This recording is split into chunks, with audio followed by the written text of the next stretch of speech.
Recent firmware updates to DJI drones and other drones, I've tested this with the Potensic Atom 2, and it's a problem of an introduction of a 120 metre hard limit from the launch point and not from where the drone is above the ground, which is the law in the UK. Manufacturers have introduced a 120 metre hard limit from the launch point so that they comply with the UK law, right? Now that might be fine. You might think, well, I'm never really going to fly up to beyond 100 metres anyway because it's against the law. But what happens when you want to fly up a hill? Because as you fly up the hill, you're increasing the height above the launch point, but you're decreasing or maintaining the same height above the ground. Now that's an issue. So what I'm going to do is, Eddie, if you just hold that drone, I'm going to set a hard limit on this Mavic 3 of 120 metres, maximum altitude. Now you can see at the moment that I'm not limited. I can go to any height with this Mavic 3. But if I put in a 120 metre hard limit here, that's the limit that if you have updated your firmware with any of the DJI drones, or you have bought a new drone since the manufacturers decided to do this, this is as high as you'll be able to fly, and you're going to see why that's a problem right now. Okay, Eddie, you ready? Yeah. Here we go, let's get this drone launched. Don't panic, don't do anything except open your hand a wee bit. Right. Okay, here we go. So the drone is at 1 metre above me. It's actually about, I'd say, 3-4 metres above the ground there, Eddie. Right, so as I'm flying forwards, if I take it up to 120 metres,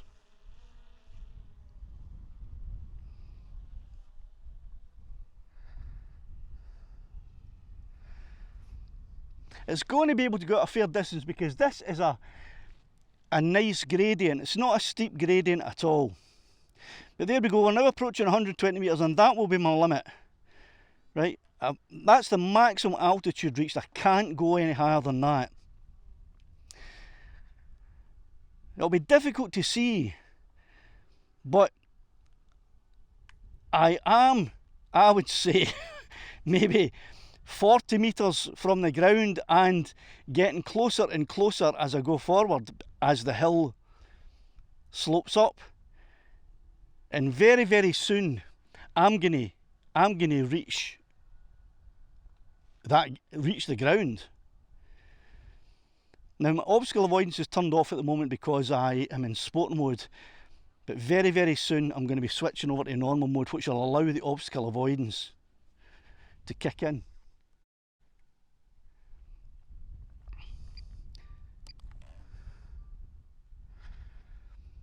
Okay, so I've switched over to normal mode, which means that I've now got obstacle avoidance because I feel that I'm very close to the ground. I would say I'm 5 metres above the ground at the most. And as you can see, no matter how hard I try, I'm going to stop there. I can't go up. It will not go up. It's telling me that the maximum altitude is reached, and I can't go above that.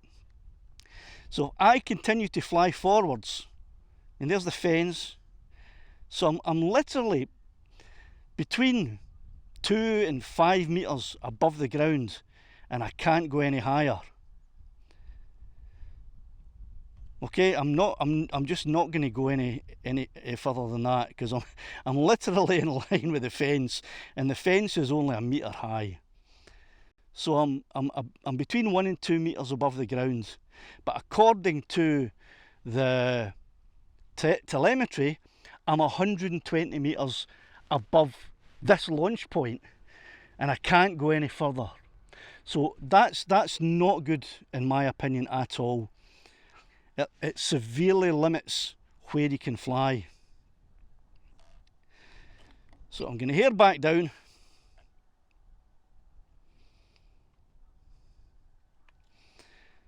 And that was just a short video to show you that it's not it doesn't help anyone. It doesn't meet with the requirements of UK law, because UK law regarding drones says that you can fly 120 metres up above the lowest point in the ground below the drone. So I was about 2 metres above the ground, so I should have legally been allowed to fly up another 118 metres, which would have taken me almost 240 metres above this launch point. But because of the hard limit imposed, it's impossible to do that. So what do you think about that? Is this 120 metres enough to make you just give up the hobby altogether? Is it enough to make you think seriously about where you fly and how you fly? Or is it something that you're just going to go out and learn to live with? Let me know in the comments. I'd really appreciate hearing what you think about it. I know what I think. I think anyone who has updated their firmware has made a giant mistake. And anyone who buys a new drone has got that problem straight away, and there's nothing they can do about it. So thanks for watching. As the Wallace comes in.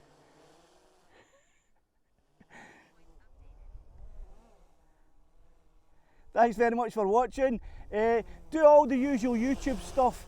And in today's YouTube world, it's getting harder and harder and harder to actually get views and subscribers. So if you're not subscribed, please subscribe to the channel. It won't cost you anything, but it'll really help the channel grow.